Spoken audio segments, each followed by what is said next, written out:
Kin Live, magazine proche de Kinois. Kin Live, la vie à Kin. Mbote bandeko balandi pe matondo na fidélité bozeli kokoba kotalisa na Kin Live bansango na mukuse yango yo ba opération ya kokanga ba centre de santé pe ba pharmacie elongo banité e bandi. Ministre provincial ya santé Dr Patricien Gongo nde abandi yango na zone ya santé ya Kalamu 1. Objectif ezali ko assainir secteur ya santé na Kinshasa. Sima ya déclaration ya soutien ya révision ya Bukuli Konzi ba force politique alliée ya UDPS FPAU ba yambamaki na secrétaire général pe président intérimaire ya UDPS Augustin Kabouya na koyoka Claude Nyamogabo. FPAI ezo lancé pétition pour na kokongola 100 000 signatures na ntina ya kopesa maboko na likanisi ya mokonzi ya mboka ya kobongola Bukuli Konzi. Mbula mata de Kolo Congo démocratique ezeli déterminé ya kobongisa ba conditions de vie ya ba congolais na liyangani ya comité ya conjoncture économique. Premier ministre Judith Suminwa apesi mitindo na ministre ya économie pe IGF ya kolandela bokiti ya talo biloko ya kolia na bawenze. Sima ko contrôler ville ya Kinshasa école RDC Afrique pe mokili to ya kaliboso na bino pona hotelisa manso tokutana kinango ignorance à la terre moko na moko ay baboko be masolo de telobi Kin Live magazine proche de Kinois. Kin Live, magazine proche de Kinois. Kin Live, la vie à Kin. Kinshasa mbote na bino ba papa mama bana ekolo Congo démocratique bipa biso bozwami totombeli bino bolandi malamu manaka Kin Live lelo ekofungwama na bansango oyi. Nsango elamu pona population ya Mbujimai victime ya démolition na terrain ya RVA Pambate bakozala indemnisé. Confirmation ezali ya Abbé Teyo Kaniki sima ya boyamba minaye na mokonzi ya mboka Félix Tshisekedi. Mokoka wisanda kwebukanaki pe bakolo na yango babenganaki bango na lolenge ya mabe na concession ya RVA le 29 octobre moleki pona misala ya modernisation ya aéroport ya Bipemba na Mbujimai. Atako mokano o izalaki na nzela kasi sengelaki te kocha etuluku ya bato na situation ya pasi. Talatina Abbé Teyo Kaniki ayaki kosenga na mokonzi ya mboka Félix Tshisekedi pour kotala likambo ya ba victime ya démolition. Il y a un projet noble qui est celui de la modernisation de cet aéroport pour qu'il revête sa belle robe et qu'il soit modernisé comme un aéroport international. Un bon projet, mais il y a eu des dérapages. Ce qui n'a pas plu à ses habitants qui aujourd'hui sont exposés aux différentes intempéries. Et comme pasteur, j'ai pris la décision de venir rencontrer personnellement les chefs de l'État. J'ai transmis au président de la République les desiderata de cette population et 3 solutions ont été trouvées. Mbula Matadi ya kotinda ministre ya affaires étrangères na Mbujimai pona kokutana na population pe kopesa lisungi ya l'État. Na koyoka Abbé Teyo Kaniki ba victime ba kozala indemnisé. En même temps, il y aura aussi une commission qui sera constituée qui doit travailler en accord avec les victimes de démolition de maisons et le président a promis qu'on va indemniser tous les habitants des avenues Zaïre et Dodom. Moseli Nanzambe pe momemi maluba ya bana ya Mbujimai akozonga etuka na ye na esengo sima masolo na mokonzi ya mboka Félix Tshisekedi. Tolobi Tiboko Yoka. Adama Dieng, envoyé spécial ya Union africaine pour la prévention ya ba génocide alaki kopesa maboko na mbula mata de Kolo Congo démocratique pour le positionnement ya RDC lokola pays champion na protection ya ba civil en danger. Na mission officielle na Kinshasa, Adama Dieng, envoyé spécial ya Union africaine pour la prévention ya génocide pe ba atrocité de masse, ayambamaki na mokonzi ya mboka Félix Tshisekedi utanda kuna ya mosala ya cité ya Union africaine. Na bokutani oyo Adama Dieng abandaki ya mboko pesa longone na mokonzi ya mboka pona bopona miekolo Congo démocratique na Conseil ya droit de l'homme ya Nations Unies pona bambula misatu ezali kolanda. Aux fonctionnaires ya Union africaine alaki na libaku oyo ko accompagner Mbula Matadi pour na positionnement ya École Congo démocratique lokola pays champion ya protection ya ba population civile oyo bazali en danger. Na eleko École Congo démocratique ezali komilengela pona kokamba conseil de paix na ya sécurité ya Union africaine na sanza ya novembre 2024 oyo Adama Dieng azali ko compter na leadership ya mokonzi ya mboka Félix Tshisekedi na bokokisami ya mission wana. Kinshasa est la porte d'entrée de ma première mission dans le cadre de ce mandat. J'ai tenu naturellement à féliciter le président Tshisekedi pour l'élection de la RDC au Conseil des droits de l'homme. Et au cours des 3 années à venir, j'ai la conviction qu'il ne ménagera aucun effort pour que la RDC se positionne comme une championne de la protection des populations civiles en danger. Et c'est une lourde responsabilité, surtout à un moment où nous sommes témoins d'atrocités criminelles qui se commettent au Soudan. Ce qui se passe à l'est du Congo. Boba était ezali pour Nambala Yambo, envoyé spécial il y a Union africaine Adama Dieng atinda na mission officielle l'école Congo démocratique. Tolobi Tiboko Yoka.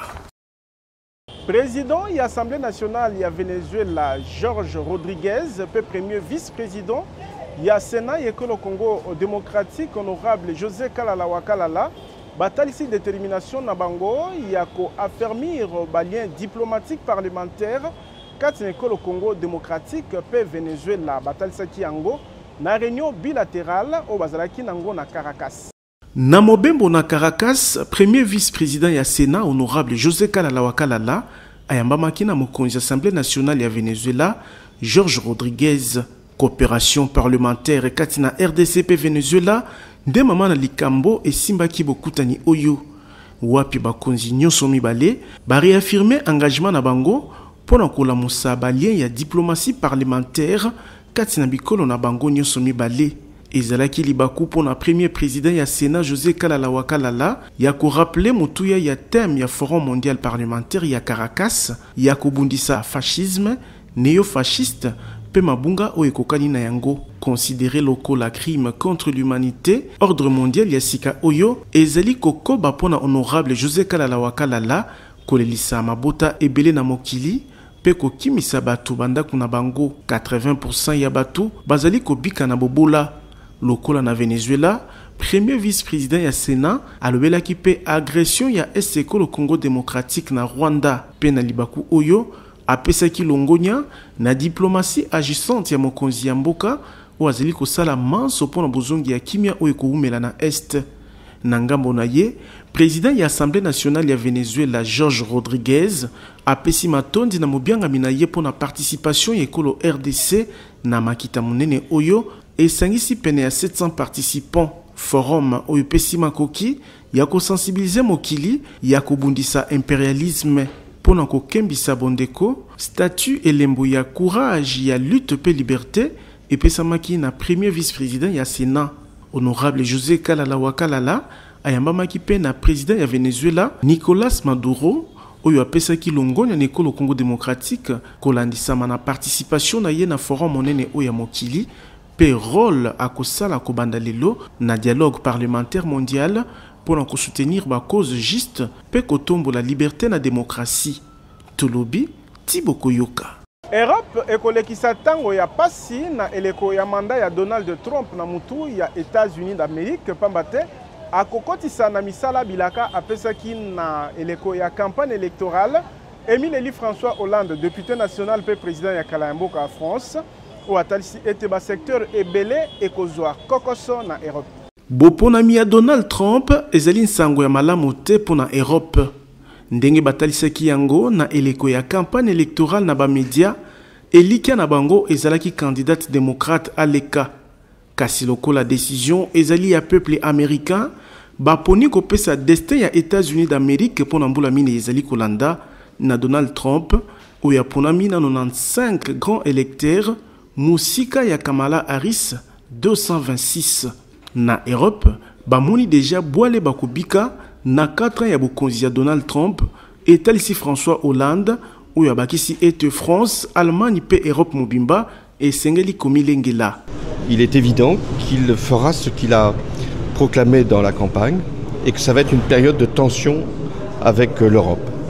D'abord sur l'Ukraine, il est clair que, comme il l'a dit sous un mode de forfanterie, qu'il allait régler le problème en quelques jours, nul doute qu'il abandonnera l'Ukraine à Vladimir Poutine, je dis par là une partie de l'Ukraine, sauf si les Européens réagissent.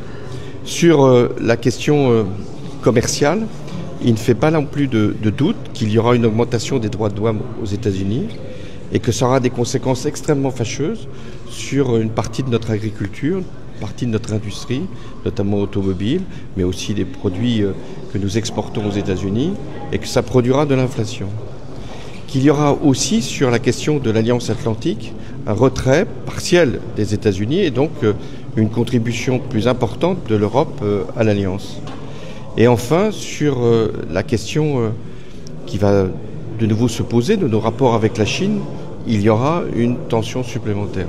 Namalobanaye Yambosi Mama Ponami, candidate malheureuse na élection présidentielle aux États-Unis Kamala Harris, a talisaki na ba partisan na ye o bazalaki kolela ete basengeli kondima ba résultat ya Maponami.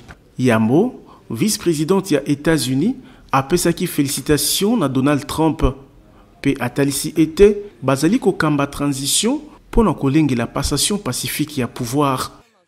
Vous ressentez toute une série d'émotions, je le comprends. Hein. Je sais ce que c'est. Mais il nous faut reconnaître les résultats de l'élection. Plus tôt dans la journée, j'ai parlé à M. Trump, je l'ai félicité à l'occasion de sa victoire. Je lui ai également dit que nous l'aiderions et que nous aiderions son équipe de transition et que nous organiserions une transition paisible. Nakan Donald Trump, baibaki ko dédié victoire électorale na bango na maboko ya Nzambe. Tolobi, Tiboko Yoka. Mboulamata de Kolo Congo démocratique est déterminé à kobongisa ba conditions de vie ya ba Congolais na liangani ya comité ya conjoncture économique. Mokonzi ya Mboulamata di Judith Suminwa Tuluka apesi ndingisa na ministre ya économie pe IGF ya kolandela bokiti ya talo biloko ya kolia na ba marché. Nabokambami ya premier ministre Judith Suminwa Tuluka réunion stratégique oyo Mboulamata di elobeli etamboli malamu ya économie na mboka mingi penza kolandela marché d'échange pe ya ba bien na ba service na niveau ya exécution ya ba dépenses publiques et à la mobilisation ya ba recettes. Comité ya conjoncture économique et tel si est tel ya biloko ezali stable to et bongwanité na ba différents marchés et à la taux ya inflation ezali maîtrisé.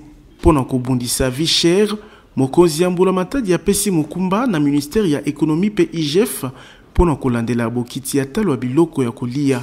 Étant donné que son excellence madame la première ministre a signé et les ministres concernés ont contresigné le décret relatif à la lutte contre la vie chère, pour faire simple, et qui consiste à obtenir la baisse des prix des denrées alimentaires importées.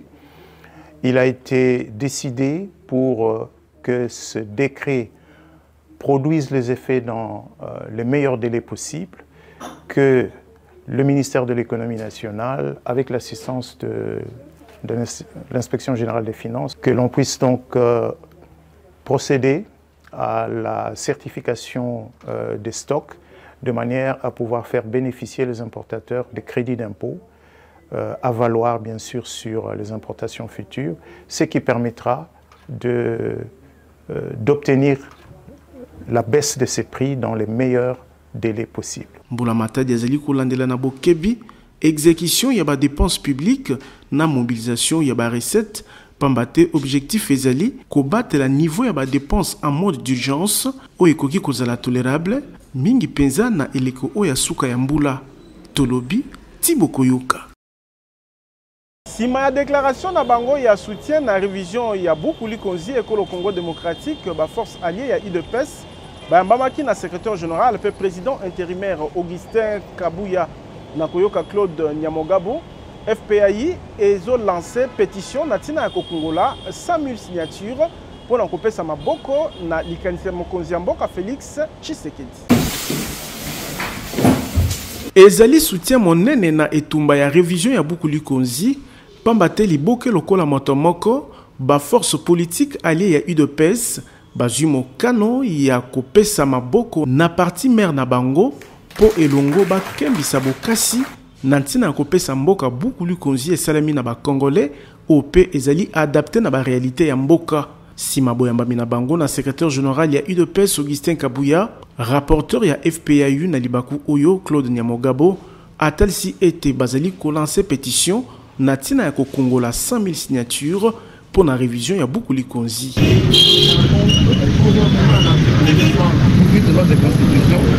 Décidé d'initier une pétition qui requiert 100 000 signatures.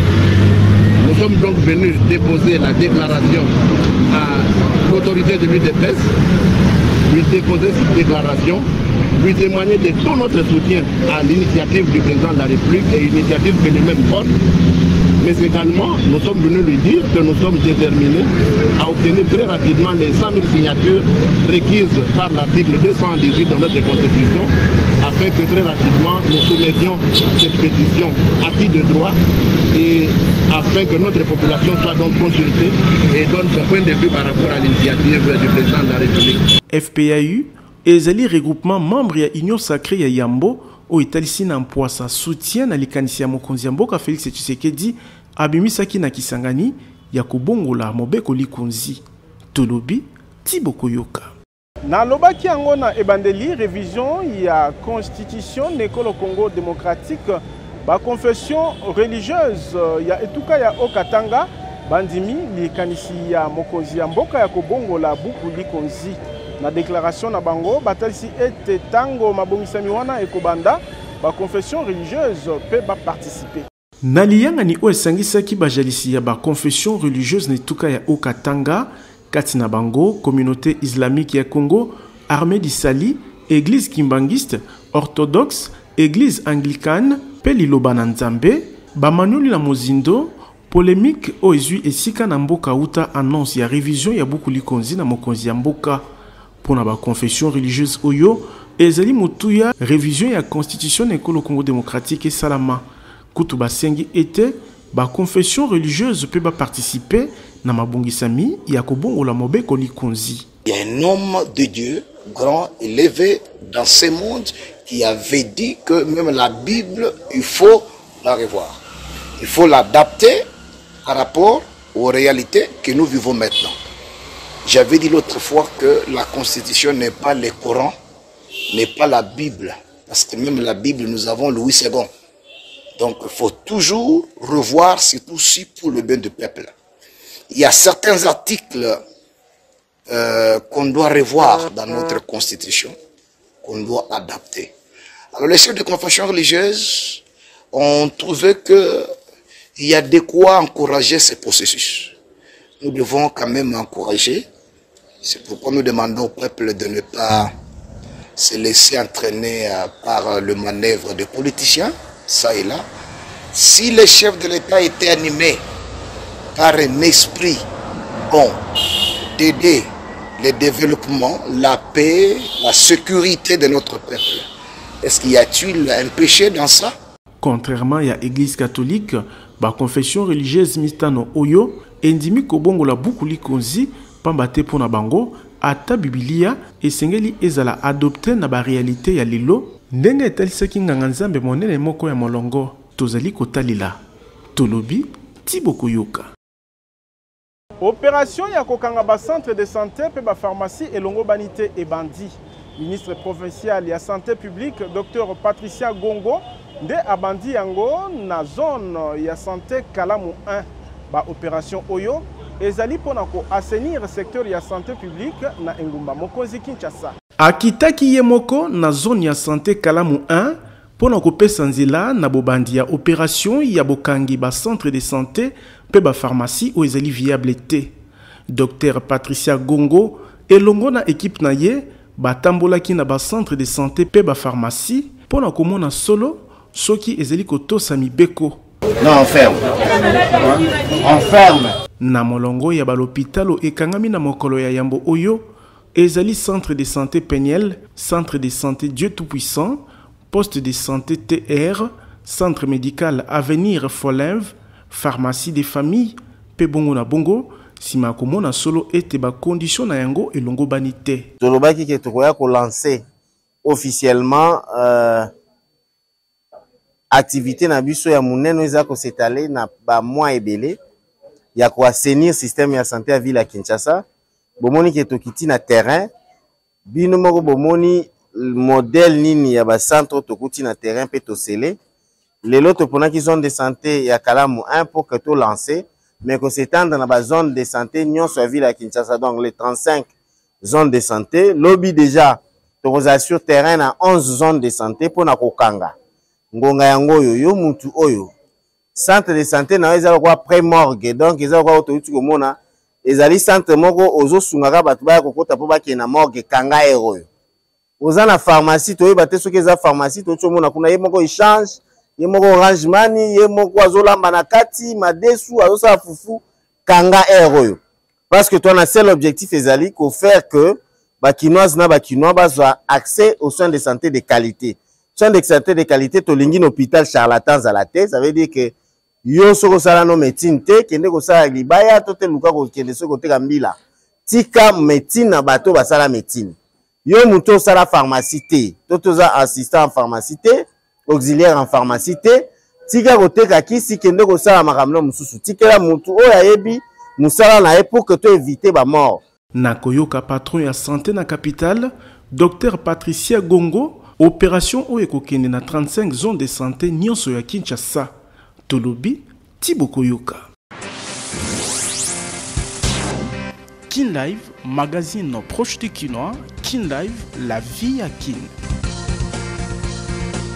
Koma kololo pango na $1,500 ya pamba kasoko futa be $500 mususu ko futa moke soki po lingi okoma patron babisi ya sika 00 km na ba moto ezali kopesama ya nyongo na président Ziko Mukanga.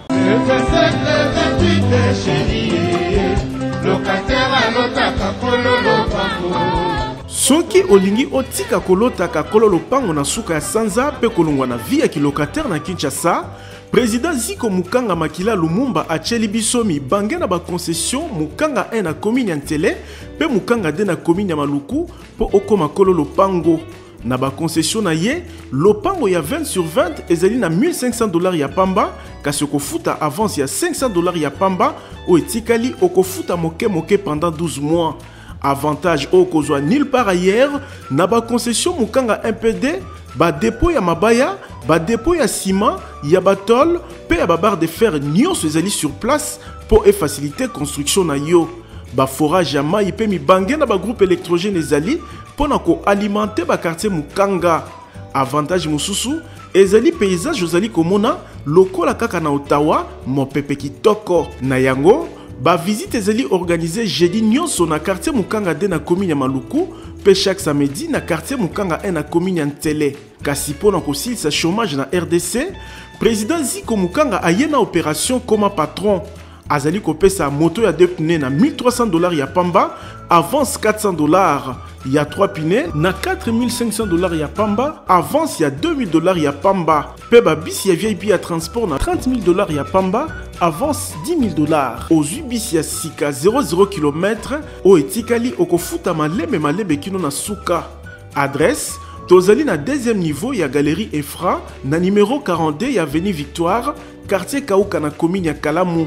Kobuka na tendeko, opportunité epesa melio na président Ziko Mukanga Makila Lumumba o azali kokokisa vision ya chef de l'État Félix Tshisekedi na président Ziko ki locataire pe chômage et sili na RDC. Tolobi Thibaut Koyoka.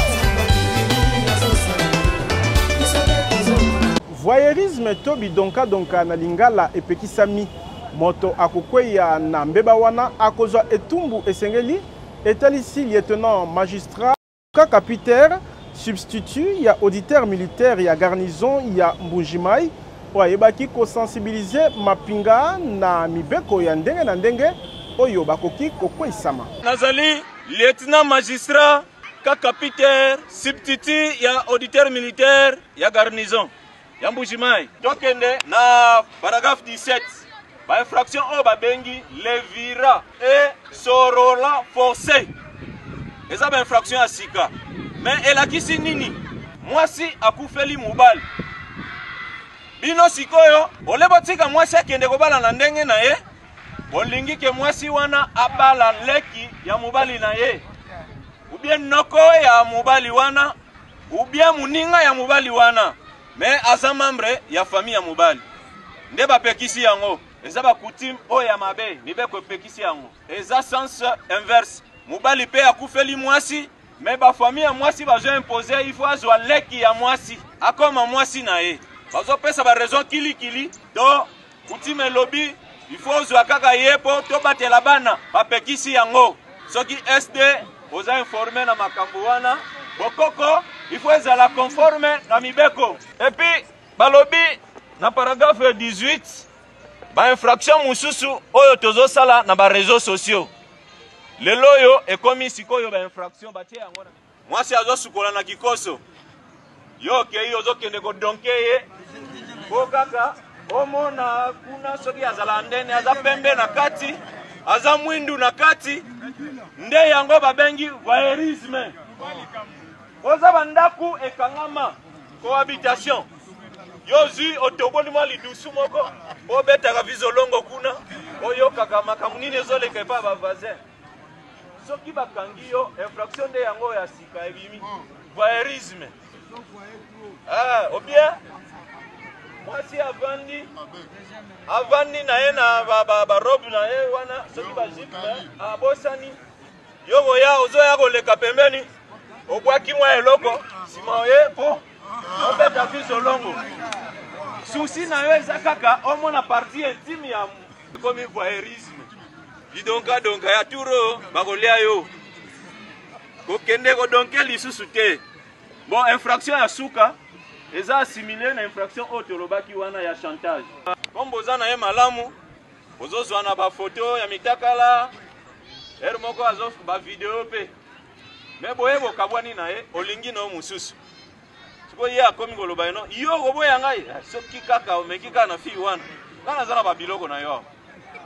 Nazo bimisa yango na kobwaka wana réseaux sociaux ko sambwa. Kobembuka na mikili ya poto ezali soldé na agence de voyage Tour du Monde service na nzela ya promo fin d'année na $800 ya pamba ozwi visa ya États-Unis, Canada pe Europe. Kaka ndenge bayibatalelaka Nzambe bayokisamaka soni te, ba-Congolaise na ba-Congolais oyo balukaka visa na nzela ya agence de voyage Tour du Monde service bamonaka mikili ya poto na facilité. Lokola ba-expert na mambi matali ba démarche ya kozwa visa mayele na expertise ya TMS et pesi ba kinoise na ba kinois en particulier pe ba congolais en général et belé ba visa ya kokende na Canada, États-Unis, Europe n'espace Schengen pe bipai na bipai. Lokola na Tour du Monde service ezalaka un coup une flamme. Charlène Banza o asalaki confiance na TMS azui visa na ya Canada ndenge bozali komona na bilili bomo meseno ngulu ya kapela pentaba eliamaki sans plaignant lolenge ya kopesa Kinshasa au revoir. Ngapi na salaki confiance ya moto komia. Donc c'est sûr, c'est vrai. Lokola TMS asukisaka ba démarche na nzela te, Charlène Banza azalaki accompagné na ba équipe ya TMS na aéroport ya Njili. Wapi azoki mpepo pona kokende Canada tala ye na Montréal bisengo na bisengo Canada to molani basali musala kitoko makasi moto akosa yo te ndeko adresse ya kozwa visa na facilité ezali kaka Tour du Monde service méga promo fin d'année pe ezali na $800 ya pamba okei mikili ya poto na pete tozali na numéro 5151 ya balabala Kasavubu quartier Matonge na commune ya Kalamu, référence Carrefour des Jeunes.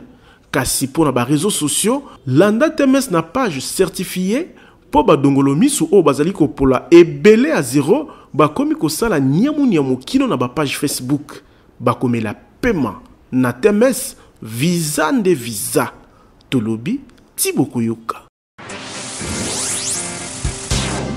Kin Live, magazine proche du Kinois. Kin Live, la vie à Kin. Kin Live esuki awa tozalaki na esengo ko présenter bino yango na kombo ya équipe technique pe rédactionnelle totondi bino botondi sima caméra ezalaki Fabrice Bengo botikala na kimia na mbota na bino Kin Live ezali kokoba. Kin Live, magazine proche du Kinois. Kin Live, la vie à Kin.